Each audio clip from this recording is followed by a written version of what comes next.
Hi everyone, and welcome back to the Hockey Journey Podcast, episode number 16, the Natalie Heising Hockey Journey, presented to you by OnlineHockeyTraining.com. I'm your host, Coach Lance Pitlick. If you're new here, please make sure you subscribe so you won't miss out on any future episodes. Before we kick things off, if you want to learn more about me, my hockey experiences, what I know, and most importantly, how I've been helping hockey players get really good with a stick and puck, just head on over to OnlineHockeyTraining.com and gain instant access to my 10-part video series where I'll show you everything. Consider it my gift to you. My next guest kinda rocked it at hockey. Here's a list of some of her accomplishments. This Minnesota native was a 4-year letter winner at Wayzata High School, where she was captain her senior year. Was also a semifinalist for Miss Hockey, awarded to the best Minnesota women's high school hockey player. Won 2 gold medals with the USA Women's U18 national team and the 2016 and 17 IIHF U18 Women's World Championships, and was named the USA's top forward at the 2017 IIHF U18 World Championships. In 2017, she began her college career at PennState, where she led the team in scoring that freshman campaign with 28 points, 19 of them were goals. Was named the program's first ever CHA Rookie of the Year. Her sophomore season, she was named an alternative captain and led the team again in points and became the third Nittany Lion to be named to the All-CHA first team. She was garnered with several weekly and monthly awards her junior and senior seasons, but she saved the best for last as she got a 5th season with the Nittany Lions because of COVID. A career year regarding offensive output, where she registered 20 goals and 20 assists and was named the CHA Player of the Year. On top of all of her hockey accomplishments, she brings the same intensity into the classroom and soon will be earning a degree in chemical engineering. One of the most dedicated, disciplined, and hardworking individuals I've ever met, and just a great human being. Ladies and gentlemen, please help me in welcoming Natalie Heising to the show. Nat, welcome to the Hockey Journey Podcast. Hi, Lance. Thank you for having me. We had a little flight back home to Minnesota from Penn State, so I'm sure you're happy to be home, and I know your sister and mom and dad are loving it because it's been a long road for you at college. So before we get rolling here and talk about your hockey accomplishments, which are pretty extensive, I'd like to go back in time and have you tell everyone where you grew up, when did you get introduced to hockey and other sports that you played. I guess give us some insight into what it was like growing up Natalie Heising. So I grew up in Wayzata, Minnesota. I think we actually, I was born in Plymouth, Minnesota, and then we moved to Andover, Minnesota for a few years, and that's actually where I got introduced to hockey and where I started playing. And then I think when I was about in the 3rd grade, we moved to Wayzata, Minnesota, and ever since then we've been living here. And I played hockey for Wayzata growing up. I also played, what other sports did I play? I also played soccer primarily. I think like growing up, I tried gymnastics and dance and all that and all those types of sports, but they just were not for me. I liked the physical team aspect type of sports. So I grew up playing soccer and hockey, and then when I got to high school, hockey was just becoming, what I loved to do most, and it was what I wanted to spend pretty much all my time doing. So I stopped playing soccer and just focused on hockey. So, hockey's pretty much been my life. Growing up, my whole family played. My parents love hockey, and my dad loves coaching, and we all just love being around the sport. So, it was pretty easy just to, be absorbed into it. And, ever since, getting started, kind of inspired by my older brother who started playing hockey, and I saw how much fun he had and how much he loved doing it, that's kind of what wanted me to get into the sport. So ever since then, that's what I've been doing. Well, you definitely, I had a 17-year coaching career. Your dad is starting to dwarf me.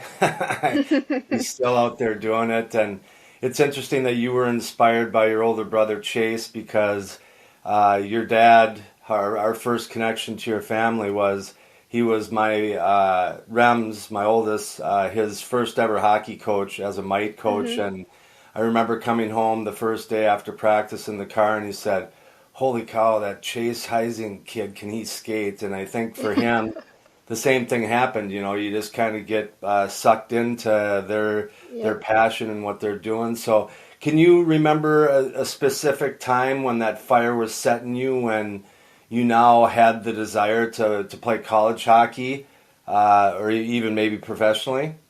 Yeah, so uh I think any kid playing, any sport, they have some sort of fire and passion, but I think when I really realized like I want to do something with this, and I want to be really good at it, and I want to play college hockey. I want to say I was probably around uh, 9 or 10 years old, and maybe even 11, kind of somewhere in there. I had just started playing for the Minnesota Machine, and we had a group of girls that one of my coaches now that I've had, he wanted to put together the first girls machine hockey team. And so we had a group of us, 15 of us, and we were all insanely competitive, but we were all such good friends. And we ended up being teammates and playing on the same team together for about 8 years. And every single girl on that team ended up playing Division I college hockey. And I don't feel like Wow. that's really like heard of anywhere. And being a part of that team and being surrounded by a group of girls that all wanted the same thing, and we were all super passionate about hockey, and we were good at it, and we wanted to be coached, and we loved playing together, and just being in that environment, I was like, I love this, I want to be a part of this for forever.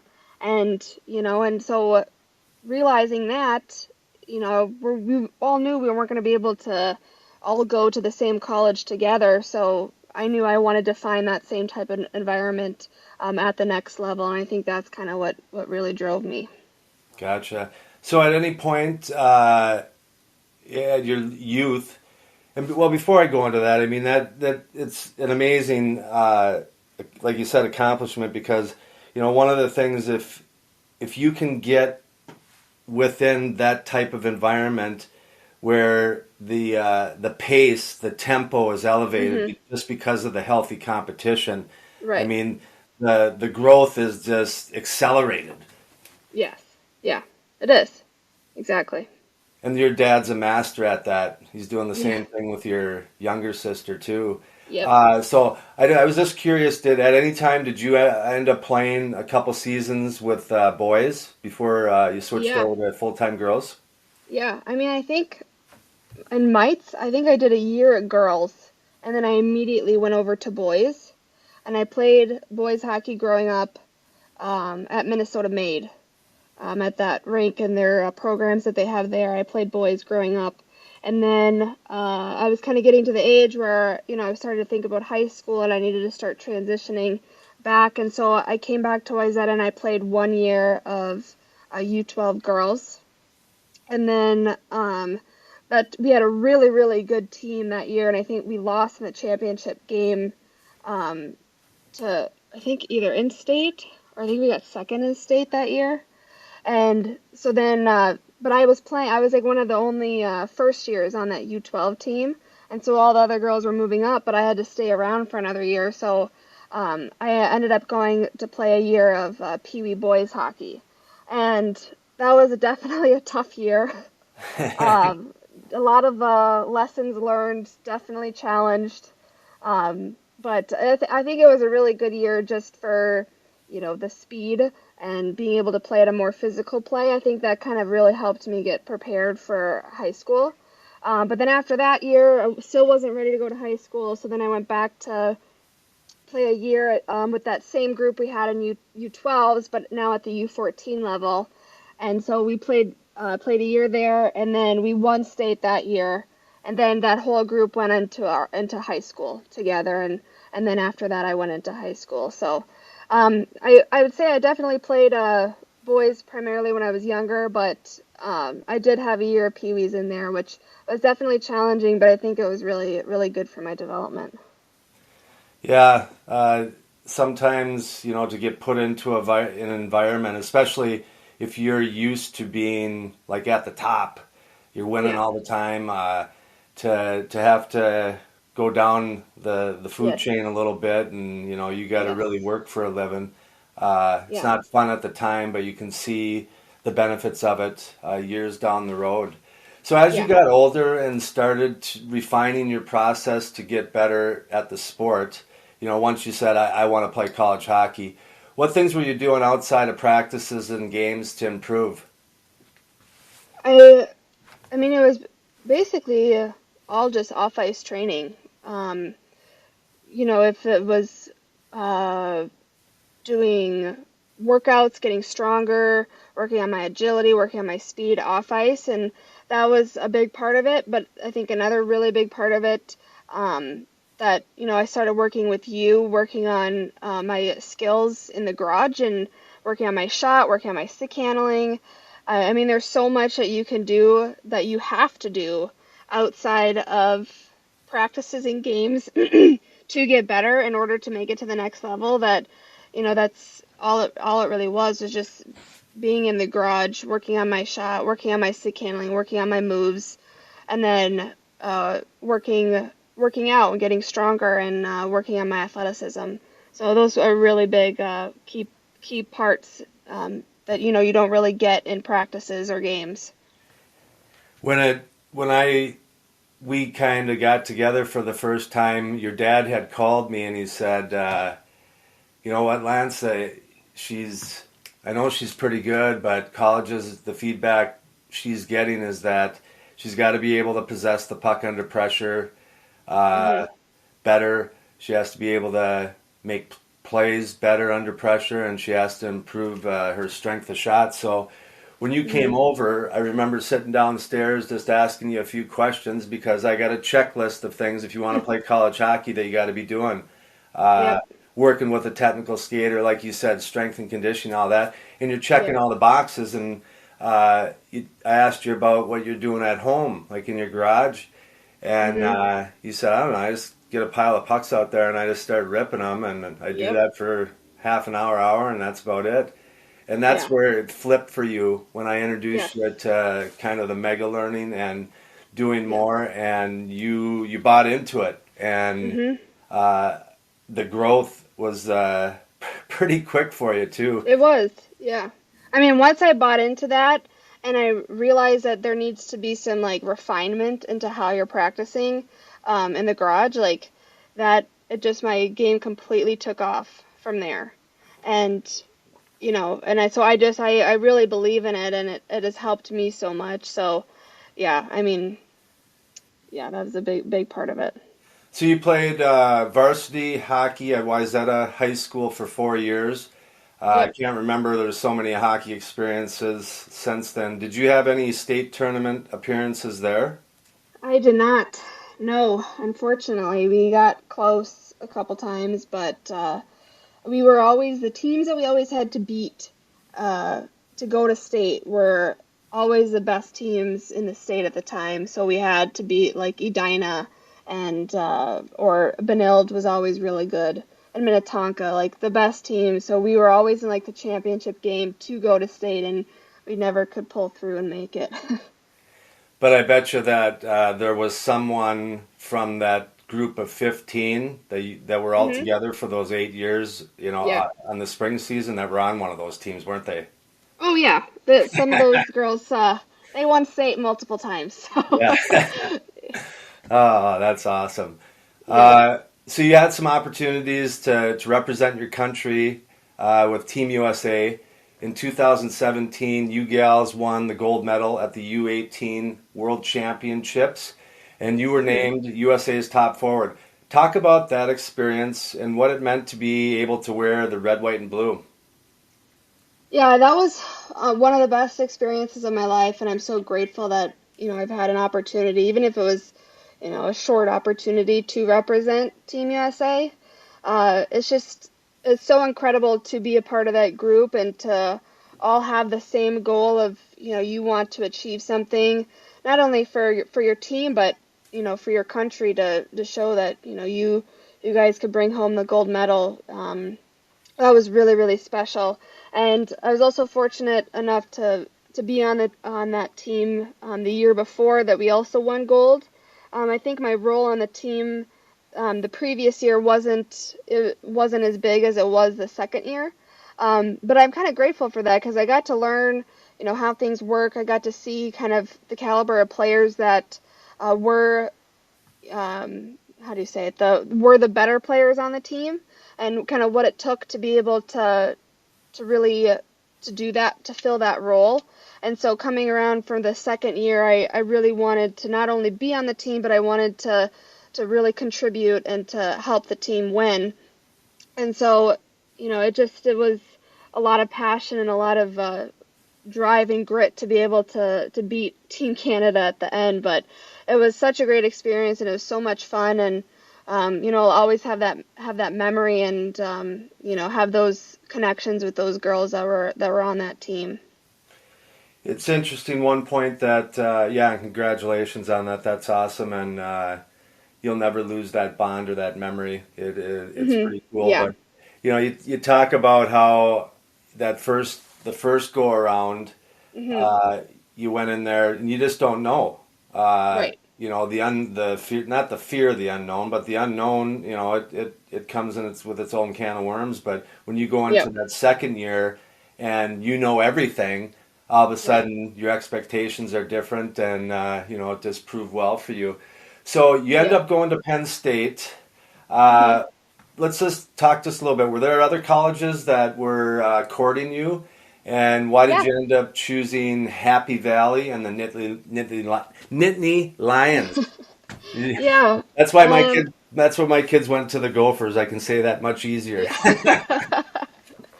yeah. Yeah, I looked at a lot of different schools. I kind of saw a broad range from a couple Ivy League schools to a couple schools in the WCHA. I wanted a good feel for everything that was out there to see what would be the best fit for me. And I'm really glad I did that because when I went to visit Penn State, I just knew immediately. Like the second I was on the campus, I just fell in love with the place, and I just could see myself there. And I think that was the biggest part is, I could see myself being a student. I could see myself being an athlete there, and I really loved it. And something that I'm glad that my parents were telling me, and it was never true, but they told me, if you weren't an athlete, would you still want to go to this school? Would you still like it here? Because you never know what could happen. You could have a career-ending injury or anything, and I'm glad that it never did happen. But I'm glad that that definitely weighed into my decision of making sure I was in a place that had everything, had really good academics, had a good school culture, and also had really good athletic teams all across the board. And so I just saw Penn State having it all, and I love it. I love Penn State with all of my heart, and it's shaped me into the person I am today. So it was definitely a different decision, I think, than most girls were going in back then. A lot of people wanted to stay close to home and stay in the WCHA, but I wanted to take a risk, and I'm glad that I did. And I tried something new, and it worked out well for me. Pretty brave for a 17 or Yeah, 18-year-old when you yeah, commit. That's just tells a lot about your family and your parents, of how they raised you. I always tell players, what do you want your hockey experience to be, mhm, when you go to college? Because for some, being away from home, that's the deal breaker right there.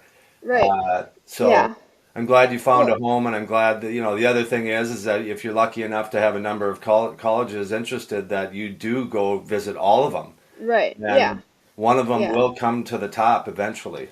exactly, yeah. And another thing that I forgot to mention that was just really important, or that I really was intrigued by going to Penn State, is that they didn't, didn't have a name for themselves in the hockey world yet. They weren't one of the better teams.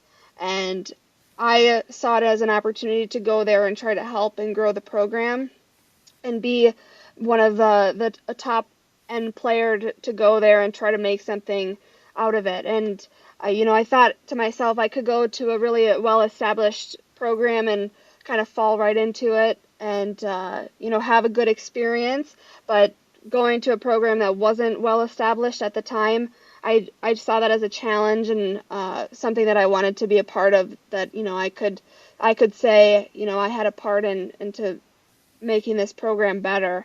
And so that really intrigued me as well. And it definitely was a challenge. Definitely questioned my decisions at times, but I am really glad that I did it. A quick word from our sponsor, Sniper's Edge Hockey. Sniper's Edge Hockey is your one-stop shop for your at-home hockey training needs on and off the ice.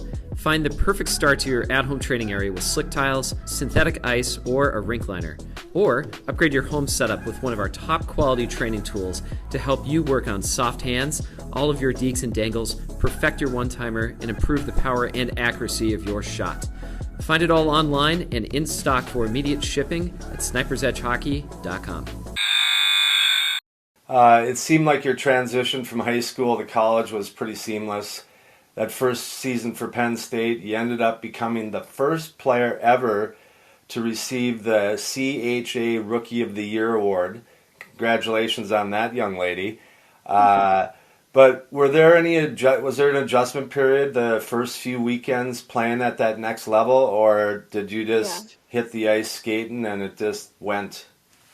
I mean, it was both. I kind of just hit the ice, running, and was gonna kind of feel it out as I went. But there is definitely adjustment. I think the biggest difference between high school and college is just the speed of the game and the physical aspect of it. Is girls are very, very strong, and you need to learn to not get knocked off the puck, and and also kind of how to take a hit. Like, no, we don't have checking, but girls do, hit each other to some extent. So that was a big adjustment of just being able to know how to kind of, hit somebody first before they're coming to hit you, and kind of to brace yourself for that, and to be able to protect the puck well and not get knocked off the puck. But it didn't take long. Like, I would honestly say it was just a couple games until I kind of realized the adjustments that needed to be made. And then, the speed of the game, it's definitely faster, but, for a good player that kind of, with good skills, it just helps you kind of propel your game to the next level. So I wouldn't say that like held me back by any in any way. It kind of helped me get even better. Yeah. You always use these things that are available to motivate you. Yeah. Love that. You became an alternate captain your sophomore and junior years, and ended up wearing the captaincy, the C, for your last 2 years. Tell us a little bit about your leadership style.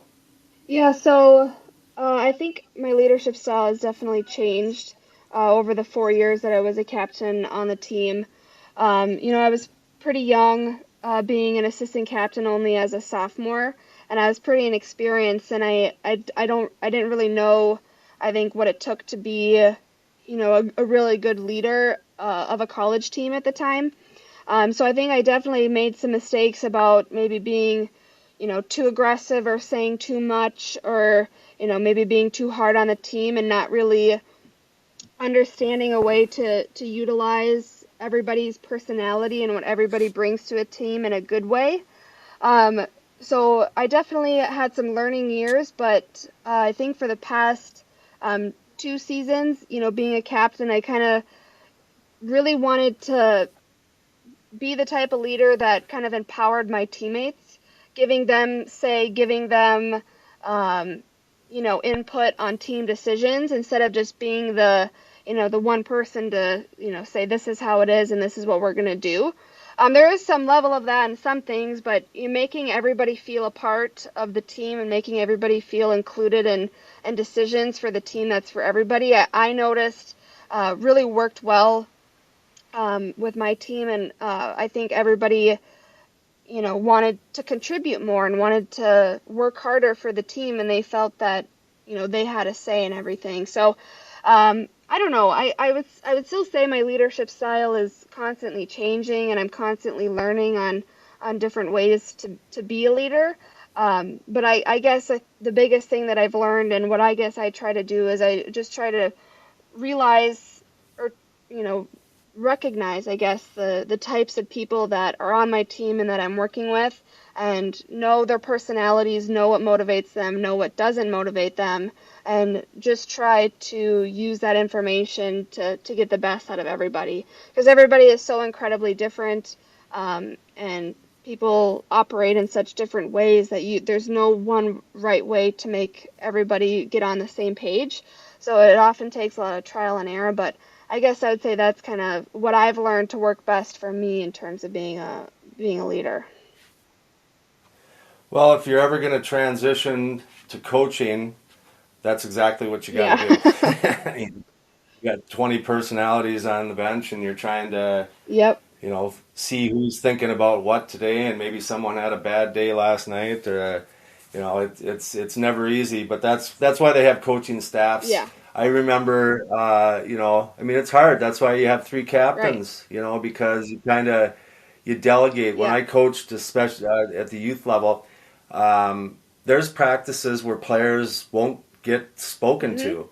So as a head coach, I can't speak to every player, guaranteed every practice. So we would run a calendar, a rotation, where each coach had a group of players, and he had to talk to them at every practice, at every game, Yeah. so everyone was getting influence. Yep. It's so good. I'm happy if you get into coaching, you're going to be just fine. Your last 2 seasons, you played with a pretty skilled player. Forgive me if I chew up this name, Kiara Zanin. Yeah, Kiara Zanin. Yep. How important is line chemistry? Because the 2 of you kind of lit it up the last 2 years. Well, having her come to PennState was just absolutely awesome. Like, she's such an unbelievably skilled player and has really, really good speed. Just such a great skater. And, just having her come in and push me and force me to, not be so comfortable was really awesome. And we pushed each other in such a good way.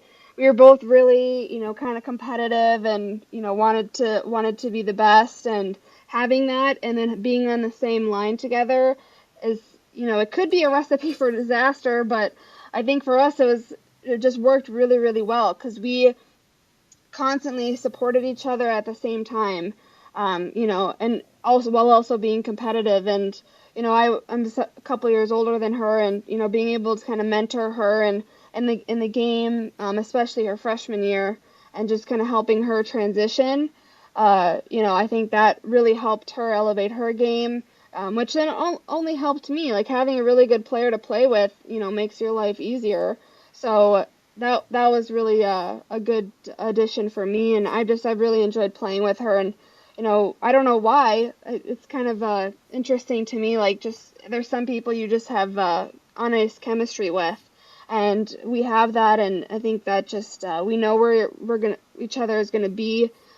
We know where to put the puck. We know who's gonna win the battle, and so just knowing those types of things makes the game so much easier, that you can just focus on being creative and having fun. That it just really elevates everybody's game. So I've really enjoyed that for the past two seasons. Oh, that's awesome. You see it through the years where there's a couple, 2, 3 players on a team. They might not play together all the time, but when they do, it's this special moment. Yeah. Boy, did that look easy. So it is pretty important, I think. Yeah. I don't think it's as important for defensemen to have that chemistry. I never felt that I needed that. And the goalies, they definitely have no chemistry with anyone. Yeah. So hockey, I want to touch on the next point here. We're going to transition. Hockey's an emotional game, and I'm curious, over the years, think about when you're a youth, What went on in between your ears when you had a tough loss or you didn't get any points in the game? Because I know that you're a point getter Mm-hmm. your whole career, and if you did have some struggles, did it get any easier managing your thoughts as you got older? Yeah, so I mean, you probably won't like this, but I've never considered myself a point getter. Um, I've never considered myself a goal scorer. I don't know why. I've always just like I know that that's my role, and I know that's what I have done to help my team win over the years. But I've never considered myself that way. Like I don't care who gets the points as long as we win. And so. Um, to me, when we have a tough loss and, I didn't get any points in that game, or, then I feel like, okay, well, I didn't do my job well enough. And that's definitely challenging. Um, but, if we win a game and I don't get any points, I could care less. I'm on top of the earth. Like, that just makes me happy. Um, but I definitely, I know the feeling though, and I think, when you know your role on a team, whether it's getting points, not getting points, really good, shot blocker, whatever it is, if you know what your role on a team is, and you do it to the best of your ability, I think that's the easiest way to kind of, balance out your frustrations or your emotions during games.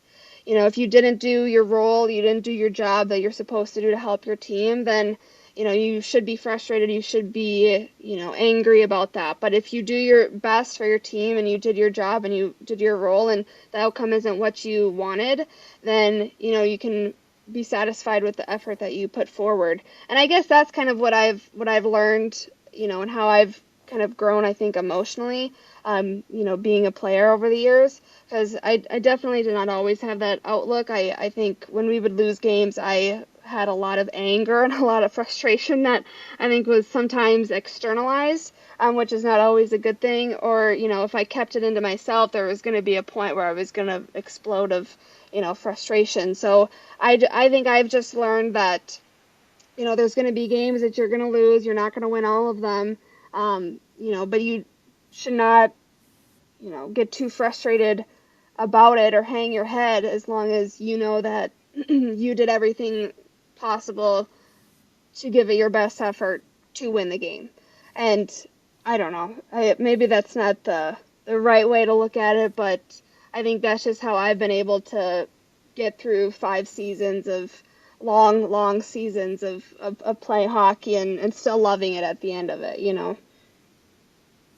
Well, it's been said, you can get whatever phrase, but there's no I in team, and I Hmm. think every player gets self-absorbed from time to time, especially, maybe made a bad mistake that ended up being the one that decided the game. Yeah. But what I love about the point that you made is that it's kind of strength in numbers. When Hmm. things are going well, it's great Yeah. collectively, but then when they're not, and you're not feeling good, you got that whole team of people that you can rely Right. on and Yep. help get through that Yeah. situation. Exactly.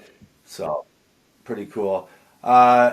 You've now that your hockey career's over, as far as college, I know that you haven't decided if you're gonna give pro a try, but you look back and there were some people that basically have dedicated their life for you, Hmm. and that's your mom and Hmm. dad. Let's just talk a little bit about what they've meant to you during this journey.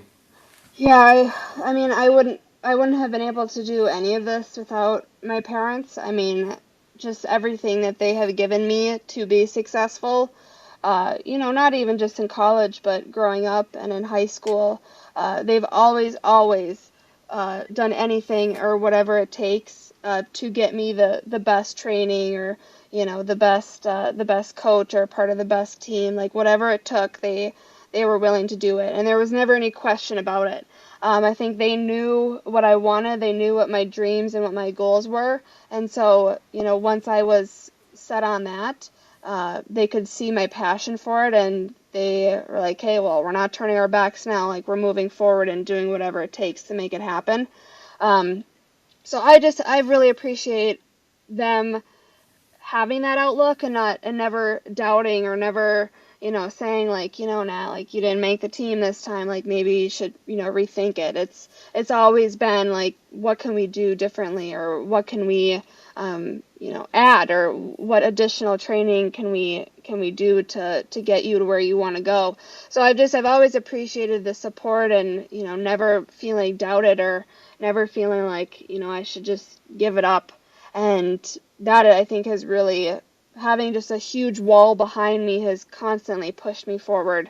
And so I do really owe it all to my parents, and I still do. I mean, even, playing, being 22 years old and playing hockey for however long in a college game, my parents still have things to say and tips to give and advice to say. I mean, every step of the way they've been there giving me advice and supporting me, and, telling me different things I should try to, help, lead the team, and really whatever it is.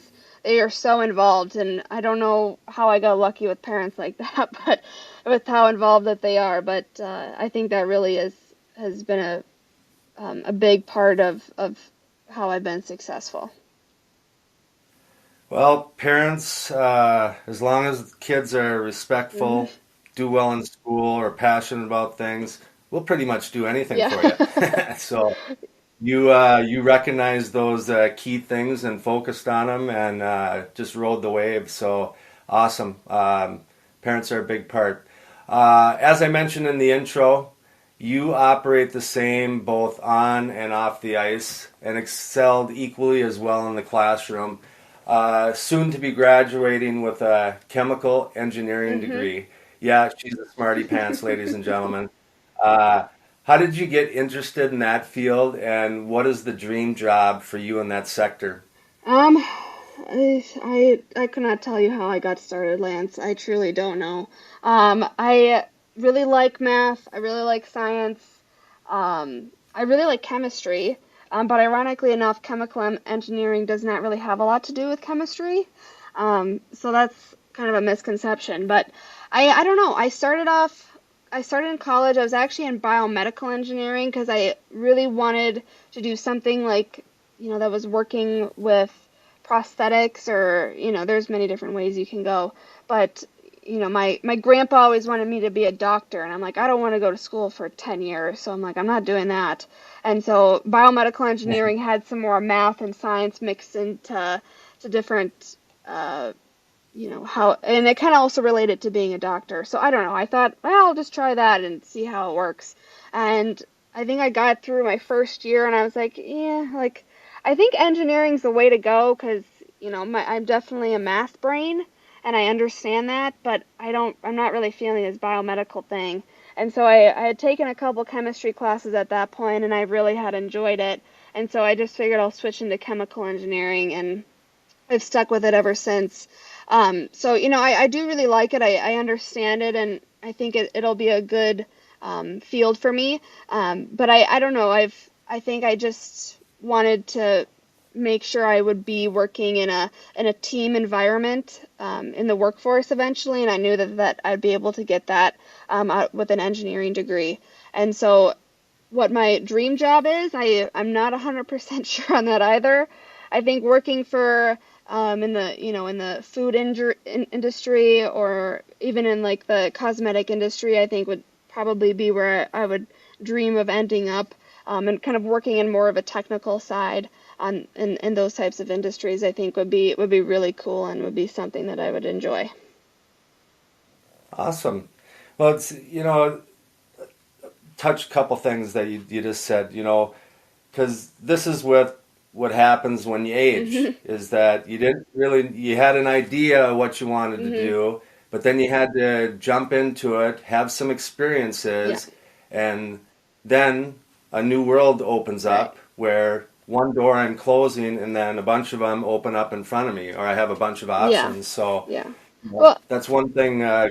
Well, and I think that's what was important to me also, selecting a major, was I didn't know what I wanted to do, so having something that was very versatile was important to me. And chemical engineering may not sound like it, but with what we learn and with what we go through, we can basically do pretty much anything. And so that to me was, kind of made me feel a little relaxed knowing like wherever I want to go, whatever I want to do, I'll have some background, in a more science aspect side of things. And, I'll be able to figure it out as I go. And so that was also a really important part of it too. Well, that's awesome. I know that you have to get going here because you're meeting with your Yeah.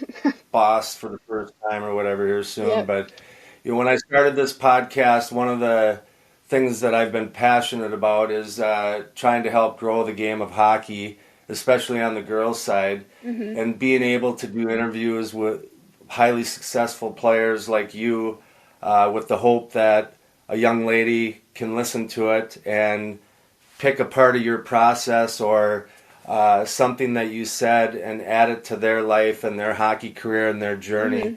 So I want to congratulate you for an amazing career. I've been fortunate to be able to see you as a teenager and grow into an amazing person that is just always you've always I think you operate in an intrinsic manner where everything is about the process. You love the process. You love to come up with an objective, get it, and then when that's done, you just go on to the next one because it's all about the process. Yep, it is. Yeah. Yep. So thanks again, Natalie. Congratulations on an amazing career. Hi to Oscar, who is her goalie boyfriend. He plays with Penn State as well. I wish him a little luck. Not much because they're playing this weekend. But you can say hi to him. Enjoy your time with your family, and thank you for doing this interview. There are so many great messages in there for young hockey players, especially young girl hockey players. So thanks again, Of course. Matt. Thank you so much, Lance. Well, that concludes another episode of the Hockey Journey podcast. I know I enjoyed hearing Miss Heising's hockey journey. From playing with the boys, winning gold medals, wearing the C, winning awards, and crushing it at school.